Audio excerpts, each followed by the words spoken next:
Coba kamu kalau naik pakai sebuah efek biar mukamu itu tidak terlalu baby face begini. Soalnya kamu masih terlihat unyuk-unyuk, masih anak kecil. Iya, iya. Iya, nggak usah kau ketakutan, Dis. Kenapa ya kau ketakutan kali, Bukan Pak Dis? ketakutan, Kenapa nanti ketakutan? saya itu dianggap memperalat atau mempergunakan anak-anak. Karena sudah pernah begini, yang naik itu anak di Ya, bawah umur, tiba-tiba saya kena ban. Enggak itu. Jangan banyak alasan lah. Silakan, apa yang mau Anda Gimana? Kau utarakan? mau Silakan. diskusi atau gimana? Silakan, apa yang mau Anda utarakan? Kita turutin saja, silakan. Terkait dengan statement Bang Edis tadi, bahwasanya saya pernah nih Bang, saya pernah mendengar abang gini, waktu di komalnya Ustadz Yusuf ada mengatakan bahwa penyaliban itu bukanlah penebusan dosa. Ada mengatakan kalau ada orang Kristen meyakini penyaliban itu adalah menebus dosa, itu pasti sudah tidak waras lagi. Betul nggak seperti itu? Baik, Anda kurang tepat ngomongnya. Begini, yang saya omong tuh begini. Iya, silakan jelaskan. Yang saya omong itu begini. Tidak pernah ada suatu intensi. Tahu intensi nggak? Intention tahu? Maksud. Tidak pernah ada maksud daripada orang-orang menyalib Yesus itu untuk menebus dosa. Jadi ketika orang mau menyalibkan Yesus, itu maksud mereka bukan supaya terjadi penebusan dosa. Maksud mereka adalah supaya Yesus itu dibinasakan. Lalu penebusan dosanya di mana terjadi? Penebusan dosanya itu terjadi di pihak Yesus. Ketika Yesus mempersembahkan hidupnya yang tidak bercacat celah, ketika dia mempersembahkan kesalehannya yang dari sejak awal sampai akhir hidupnya, itulah yang menjadi korban persembahan yang harum dan berkenan kepada Bapa di sorga. Sehingga disitulah terjadi penebusan dosa. Jadi kalau imam besar datang kepada Tuhan, datang kepada Bapa di sorga, membawa darah lembu, membawa darah domba, sebagai korban persembahan pengampunan dosa, Yesus sebagai imam besar, dia tidak datang ke pelataran yang dibuat tangan manusia. Tetapi dia datang ke pelataran yang melintasi segala langit. Dia datang bukan membawa darah domba. Dia datang bukan membawa darah lembu. Tetapi dia datang membawa darahnya yang tertumpah itu di kayu salib sebagai korban persembahan kepada Bapa di sorga. Makanya darahnya tertumpah bukan karena dia melakukan kesalahan. Darahnya tertumpah oleh karena dia orang benar. Dia mati sebagai orang benar, bukan mati sebagai orang yang berbuat kriminal. Nah, itulah hidup yang soleh dan setia, itulah yang menjadi korban persembahan yang harum, yang memadamkan murka Allah. Makanya ketika darahnya tertumpah, disitulah terjadi pengampunan dan penebusan dosa. Surutlah amarah dari Bapa di surga. Jadi bukan sebentar, biar saya selesaikan, biar Anda nggak salah paham lagi dengan omongan saya. Karena banyak orang ini nggak ngerti-ngerti saya ngomong apa, orang nggak paham gitu loh. Karena apa? Karena masih saja membenturkan kepalanya ke ubin lantai. Dengarkan satu kali lagi, dengarkan. Orang-orang yang menyalib Yesus tentu bukan maksudnya biar terjadi penebusan dosa. Bukan itu maksud mereka. Nah, banyak orang ketika ditanya apa motivasi mereka menyalibkan Yesus, biar menebus dosa. Salah. Bukan begitu cara menjelaskannya. Karena begini Bang, 90, Anda nggak pantas saya panggil abang, ini umur Anda masih jauh di bawah saya. Begini ya, siapa pengantar ya, begini. Banyak di dalam orang umat beragama ini, beragama itu hanya ikut-ikutan. Jadi ketika mereka ditanya hal seperti itu, mereka hanya dengar bahwa terjadi penebusan dosa di dalam peristiwa salib. Betul, terjadi peristiwa penebusan dosa dalam penyaliban itu. Tapi itu bukan maksud dari orang-orang yang menyalib. Seperti itu. Tetapi itu terjadi di pihak Yesus begitu. Panjang kali ah. Silakan. Yes, Apa yang begini, apa yang Begini, Anda Bang tidak Edis. jelas di situ? Silakan. Berarti antara orang-orang yang menyalib Yesus dan orang-orang Kristen itu berbeda. Yang orang-orang Kristen meyakini Yesus disalib menebus dosa, sedangkan orang-orang yang mau menyalib itu Yesus disalib bukan karena menebus dosa. Begitu maksudnya. Baik, saya harus menyadarkan Anda dengan satu umpama. Kalau tidak dengan silakan. seperti itulah Tuhan kami, seperti itulah Tuhan Yesus menyadarkan orang atau mengajar orang dengan sebuah perumpamaan. Gini, dari pihak orang yang meracun Nabi, dengarkan, dari pihak orang yang meracun Nabi ingin membunuh sang Nabi atau ingin supaya sang Nabi itu masuk surga. Gimana? Saya ulangi satu kali lagi. Membunuh Nabi. Sebentar, dengarkan biar Anda nggak ngulang-ulang lagi. Gini, sang Nabi, gimana sih? Gimana ini? Saya mau jelaskan Anda ketakutan. Gimana? Apakah Anda mau mendengarkan penjelasan saya? Masalahnya kau panjang bernarasi, saya nggak ada waktu untuk ngomong. Gimana ini? Ada nggak waktu saya dengan panjang bernarasi saja Anda nggak paham, apalagi saya singkat-singkat. Bukan kayak gitu. Coba dengarkan dulu saya, dengarkan. Semoga dengan perumpamaan ini Anda paham. Semoga dengan perumpamaan ini Anda paham. Ini mau diskusi atau mau apa? Sebentar, pengantar, dengar. Pengantar, kalau kau ngomong saya ngomong, nggak ada yang mau dapat poin kita. Gini, Anda percaya bahwa sang Nabi diracun? Ya, itu terjadi ya. Oke. Pada waktu itu berkatalah sang Nabi kepada Aisyah, "Wahai Aisyah, terasa racun yang kumakan di Khaybar itu sekarang telah memotong urat nadiku dan sekaranglah tiba ajalku." Nah, pertanyaan saya begini. Dari pihak yang meracun itu, apakah motivasinya adalah motivasi yang baik? Enggak, memang dia mau mencelakai Nabi ya. Baik, oke. Tetapi dari pihak Allah ini, ketika Nabi wafat, Nabi meninggal, dia meninggal sebagai syahid nggak? Iya, dia meninggal sebagai syahid. Oke. Ya. Lalu menurut iman Anda, walaupun nggak ada dalilnya, ya, dia masuk surga nggak? Masuk surga nggak dia? Iya. Oke. Makanya begini. Dari pihak umat Anda terjadi peristiwa syahidnya Nabi dan Nabi masuk surga. Tetapi dari pihak musuh terjadi peristiwa ingin mencelakakan dan membunuh. Nah, dengar pertanyaan saya kepada Anda. Apakah yang meracun sang Nabi itu berjasa membuat Nabi masuk surga? Enggak berjasa. Siapa yang mengatakan dia berjasa? Seperti itu jugalah kira-kira dalam peristiwa penyaliban itu. Orang-orang yang menyalib Yesus motivasinya adalah motivasi jahat yang diprakarsai atau ditunggangi oleh iblis yang menjadi bapak seorang pembunuh manusia sejak semula. Nah, tetapi apakah maksud daripada iblis itu terjadi? Maksudnya secara total, secara keseluruhan maksudnya itu terjadi. Yesus binasa sesuai dengan kemauan mereka? Tidak. Tetapi Bapa di surga membangkitkan dia. Dan karena kesetiaannya, karena kesalehannya itu sampai mati, bahkan mati di kayu salib, maka Bapa di surga memberikan kepadanya nama di atas segala nama.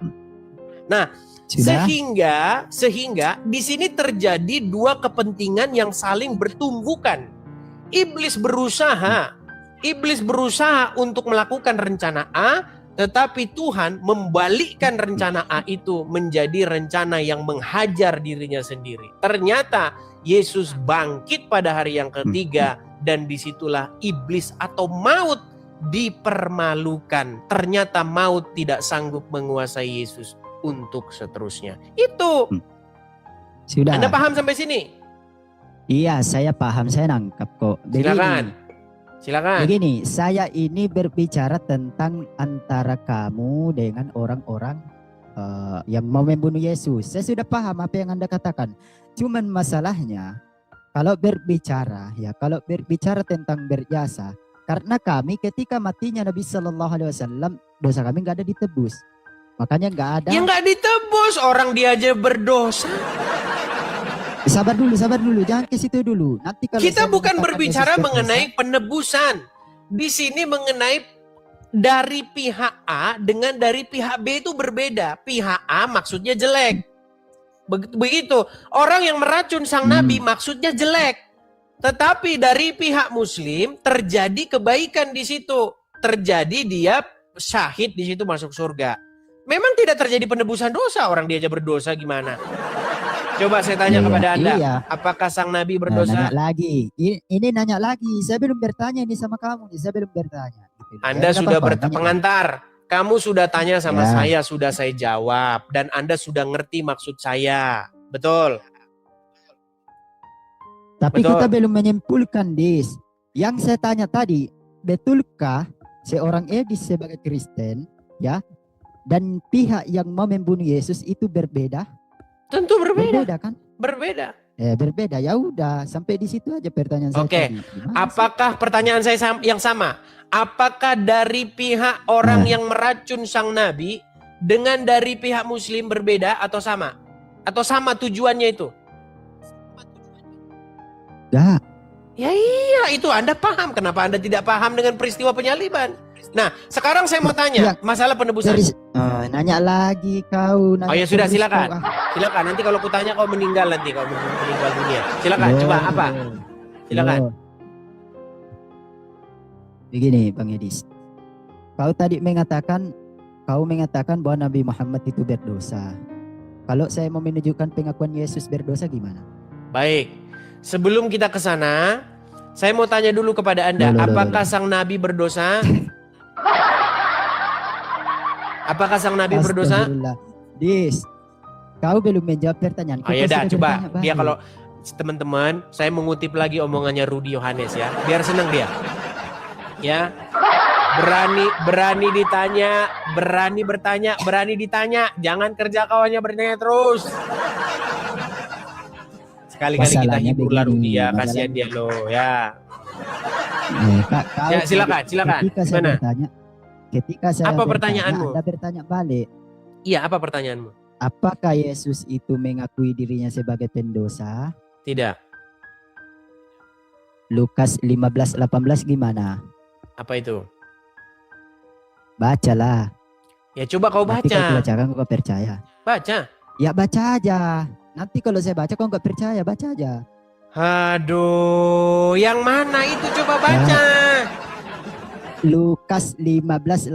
Coba aku buka Lukas 15:18. Enggak apa-apa, kita turutin ya. Bahkan Tuhan Yesus pernah membuat challenge. Barang siapa di antara kalian yang sanggup membuktikan bahwa saya berdosa. Baca Lukas 15:18. Baca Lukas 15:18. Dua ya udah pertanyaan dia ya. Dua pertanyaan dia udah kita jawab. Satu pertanyaan kita belum dia jawab. Bukti bahwa mereka seorang pengesut. Saya jawab tadi. Apa yang kau jawab? Lukas berapa?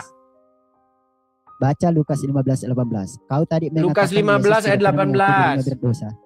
Baik, Ya, Lukas baca. 15 ayat 18. Saya bacakan ya. Oke. Baca. Aku akan bangkit dan pergi kepada Bapakku dan berkata kepadanya, Bapa, aku telah berdosa terhadap surga dan terhadap Bapa. Pertanyaannya? Berarti kamu bohong. Kau tadi mengatakan tidak ada Yesus mengaku dirinya berdosa. Ketika kau buka Lukas 15:18, menceret kau kan? Makanya sudah saya bilang teman-teman, syarat untuk sembuh daripada kebotolan yang nyata itu berhenti membenturkan kepala ke aspal. Loh, pengantar, dengar dulu, sebentar dulu.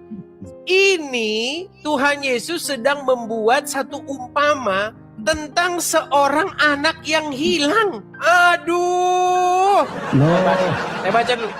Astaga. baca Lukas 15. Berat saudara-saudara. Semua dengar. Sebentar, dengar dulu. Kamu diam dulu, gantian.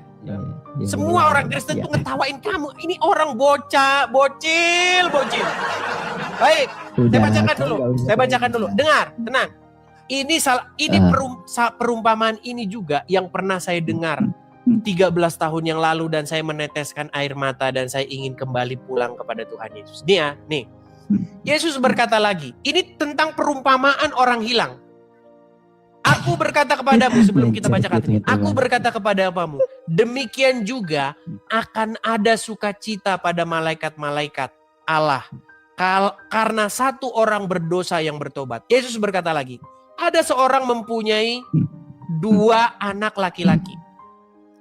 Kata yang bungsu kepada ayahnya, Bapa, berikanlah kepadaku bagian harta milik kita yang menjadi hakku. Lalu ayahnya membagi-bagikan harta kekayaannya itu kepada mereka. Beberapa hari kemudian anak bungsu itu menjual seluruh bagiannya, lalu pergi ke negeri yang jauh. Di sana ia memboroskan harta miliknya itu dengan hidup berpoya-poya. Setelah dihabiskan semuanya, timbullah bencana kelaparan dalam negeri itu dan ia pun mulai melarat. Lalu ia pergi dan berkata kepada seorang majikan di negeri itu. Orang itu menyuruhnya ke ladang untuk menjaga babinya.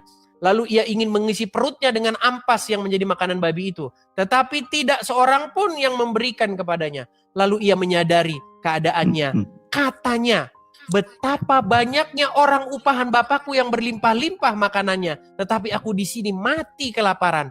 Aku akan bangkit. Aku di sini bukan Yesus, Peyang. Aku di sini anak yang hilang itu. Itu Yesus. Sebentar, biar saya selesaikan dulu. Aku di sini adalah aku yang di sini. Perumpamaan tentang seorang yang mempunyai 2 orang anak laki-laki, yang membagikan hartanya kepada 2 anaknya. Tenang dulu, tenang. Aduh, memang botolnya nggak karu-karuan nih orang. Dengar dulu, saya belum selesai ngomong. Boleh saya ngomong? Apa? Boleh saya ngomong? Baik. Nah. Lalu ia menyadari kepadanya, katanya, betapa banyaknya orang upahan Bapakku yang berlimpah-limpah makanannya, tetapi aku di sini mati kelaparan. Aku akan bangkit dan pergi kepada Bapakku. Nah, siapa yang bangkit? Siapa yang bangkit? Yang bangkit siapa? Anak bungsu yang telah meminta harta kepada bapaknya, lalu memboroskannya di negeri asing dan menjadi jatuh miskin. Berarti ada yang bangkit selain daripada Yesus. Bangkit di sini maksud. Aduh. Kau dibawa dulu sana. Ini semua orang Kristen, teman-teman, dari zaman sekolah minggu ini tahu persis ini apa ini. Ini makanannya anak sekolah minggu.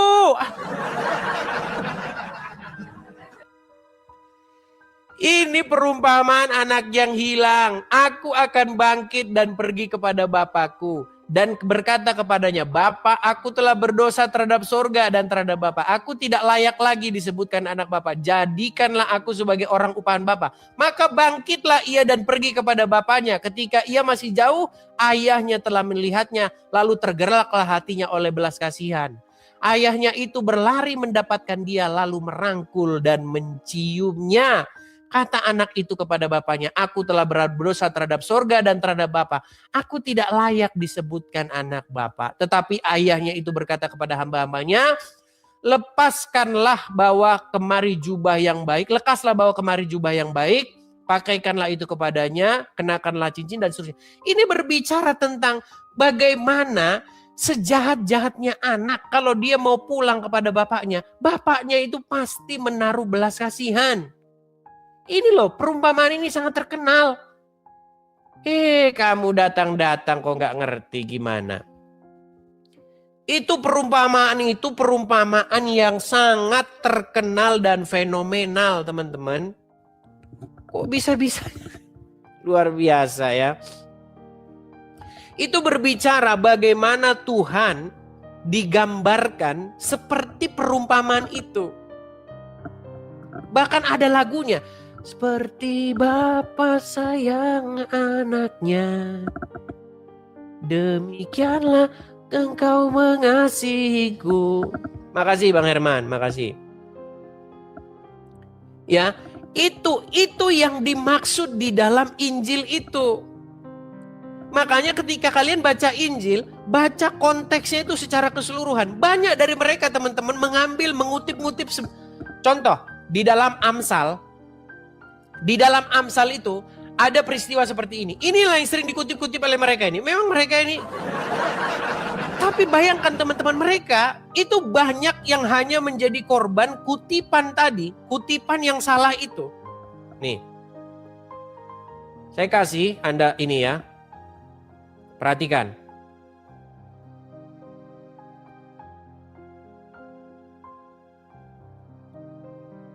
Perhatikan.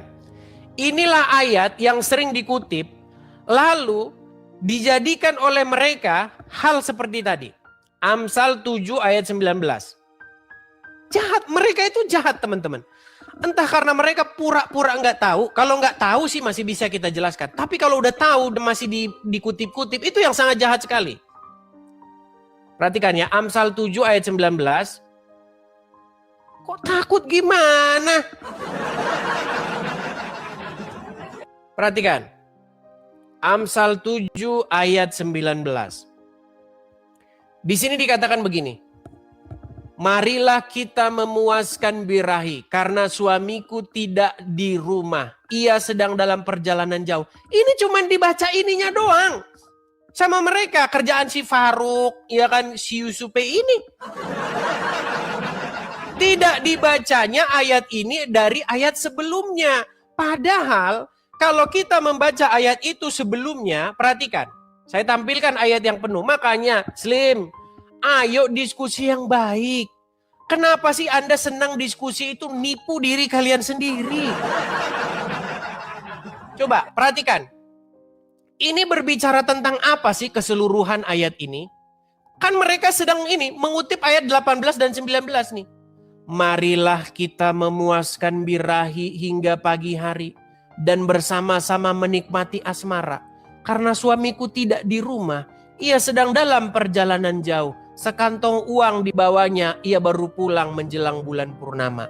Baca ayat selanjutnya, Sli. Apa kata penulis Amsal ini? Ia merayu orang muda itu dengan berbagai-bagai bujukan. Dengan kelicinan bibir ia menggodanya.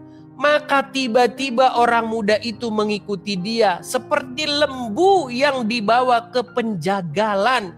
Dan seperti orang bodoh yang terbelenggu untuk dihukum. Sampai anak panah menembus hatinya. Seperti burung yang cepat menuju perangkap. Dengan tidak sadar hidupnya terancam.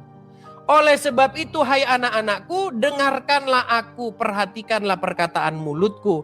Janganlah hatimu membelok ke jalan perempuan itu. Dan janganlah menyesatkan dirimu di jalan-jalannya. Baca ayat selanjutnya. Ini berbicara tentang bagaimana seorang perempuan menggoda seorang laki-laki. Lalu laki-laki masuk perangkapnya. Ya. Kenapa Anda hanya kutip ininya saja? Bagaimana kita mau diskusi kalau Anda kayak begitu? Sungguh Anda berada di dalam kenekatan yang nyata.